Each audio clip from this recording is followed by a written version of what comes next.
नमस्ते, मैं डॉक्टर निर्मला सारे क्लासेस में आपका स्वागत करती हूँ। मैंने पिछली क्लास में जो पहला भाग पढ़ाया था वो काव्य हेतु के बारे में विस्तृत चर्चा की थी।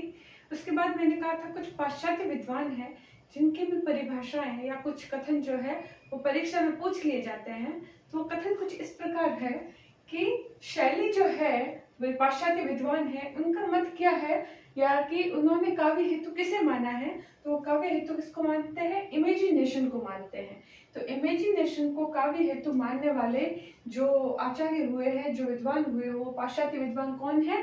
शैली है। इसके साथ ही प्रश्न ये भी बनता है कि प्रतिभा को विधायकी शक्ति किसने कहा है? तो प्रतिभा को विधायकी शक्ति कहने वाले भी कौन है? शैली है। जिसके बल पर, किसके बल पर? प्रतिभा के बल पर कवि जो होता है वो सुंदर साहित्य का निर्माण करता है। यह मत जो है वो शैली अपने परिभाषा में देते हैं।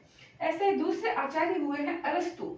अरस्तु भी क्या कहते हैं? प्रतिभा और अध्ययन के साथ में अनुकरण की जो सहज प्रवृत्ति जो होती है उस पर विशेष बल देते हैं। तो किसके साथ में? प्रतिभा और अध्ययन के साथ में वो अनुकरण की सहज प्रवृत्ति को क्या मानते हैं? काव्य हेतु मानते हैं। तो अनुकरण की सहज प्रवृत्ति आते ही वैसे ही अपने मन में सीधा ख्याल पाश्चात्य में अरस्तु ही आता है, जो जिनका सिद्धांत है अनुकरण का सिद्धांत। तो अनुकरण की सहज प्रवृत्ति काव्य हेतु मानने वाले अरस्तु हुए हैं।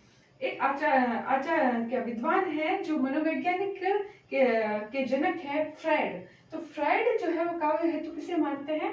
कि अतृप्त जो कामनाएं होती है उन कामनाओं के दमन की जो स्वस्थ प्रवृत्ति को काव्य हेतु स्वीकार किया। फ्रायड ने किसे स्वीकार किया है? कि अतृप्त कामनाओं के दमन की जो स्वस्थ प्रवृत्ति होती है उस प्रवृत्ति को काव्य हेतु कहा है। वही मनोवैज्ञानिक एडलर हुए हैं। एडलर ने काव्य हेतु किसे माना है? हीनता के भाव को काव्य हेतु माना है। किसके भाव को?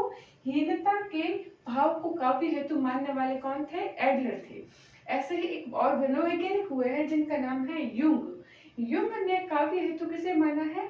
जीवनेच्छा, जीने की इच्छा को काव्य हेतु मानने वाले जो आचार्य थे, जो विद्वान थे, वो कौन थे?